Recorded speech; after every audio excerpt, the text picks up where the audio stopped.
In other news tonight, hundreds of dollars in counterfeit cash are showing up at businesses and banks across the Triad. Now authorities want to know who's behind the scheme. Bogus bills that began months ago. The I-Team is getting insight from a Secret Service agent. Serial numbers are exactly the same. There's no security strip embedded in them. They appear to be made of regular office paper. The number in the corner is supposed to change color when you tilt the bill. If you tilt it, it'll change color. The real one goes from green to gray. The fake doesn't. And there's no watermark. You put them in there together, you can see the difference. It really shows up under an ultraviolet light. The only thing that should glow is the security strip, not the whole bill. Counterfeit money is discovered and investigated by the Secret Service for the U.S. government. The counterfeiting of money is one of the oldest crimes in history, and at some periods in history it was considered treasonous and punishable by death. Nowadays, according to federal counterfeiting laws, someone can be fined up to $250,000 and be given a prison sentence up to 20 years. There are currently two branches of the U.S. Treasury. Those include the U.S. Mint and the Bureau of Engraving and Printing. According to the Federal Reserve, in regards to the number of U.S. currency in circulation, there was approximately 1.27 trillion in circulation as of April 30th, 2014. Of which 1.23 trillion was in Federal Reserve notes. This means that trillions of copies of the original design of an original real US dollar bill are currently circulating throughout the world. Money is designed to avoid forgery. There are currently 6 steps in printing and engraving, each one that makes it harder to copy.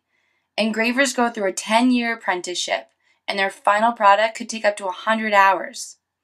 From hands to technology, the Bureau of Engraving and Printing's printers are unlike any other because of the way that they can print on both sides of a sheet simultaneously, something counterfeiters have not quite mastered yet.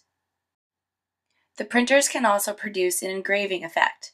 Each machine creates the raised look and feel to these bills, which is also very hard to replicate.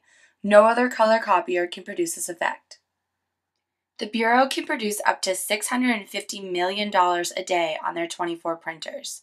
Imperfect bills are extremely rare at the Bureau, since the monitoring systems are so quick and efficient at sorting through the bills and discarding any bills with the slightest imperfection. If any flawed bills goes through circulation, they automatically become collectibles. The Bureau and Secret Service work together to try to reduce the number of counterfeiters by making any new notes as difficult as possible to counterfeit.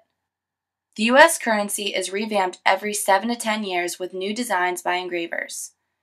The newly redesigned $100 note began circulating on October 8, 2013. Today, new forms of counterfeiting are on the rise. One reason for this is the ease and speed with which large quantities of counterfeit currency can be produced using modern photographic printing and computer equipment, but none compared to the amount of precision the U.S. Mint and Bureau of Engraving and Printing use. Surprisingly, the actual paper of money is what counterfeiters struggle with the most when attempting to reproduce real money. Real money is made up of linen and cotton. Bills also include red and blue security fibers mixed in with the currency paper while it is being made. A genuine bill has an apparent fluorescent thread printed with microscopic text. Counterfeited bills do not have this fluorescent thread. Some counterfeiters cleverly bleach the lower denomination notes and reprint their values to a higher amount. According to Baudrillard's 3 orders of hyperreality and simulacra, counterfeiting money falls into the first order of simulacra. It is trying to represent the real by imitating it. There is a representation of the real and is obviously artificial.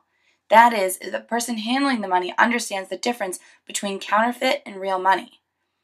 Any member of the U.S. Security Service would agree that counterfeit money does not supersede the real. The Federal Reserve does a meticulous job with security of the building, hiring trustworthy employees, upkeeping machinery and technology to produce the finest money that cannot be replicated on any ordinary copier or printing press in someone's basement. Though a real dollar bill is a copy among a trillion other bills, it is valuable.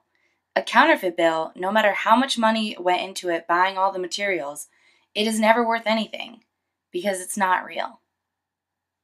Therefore, when one is in possession of real money, those bills are just copies from trillions of other copies of the real and original dollar bill.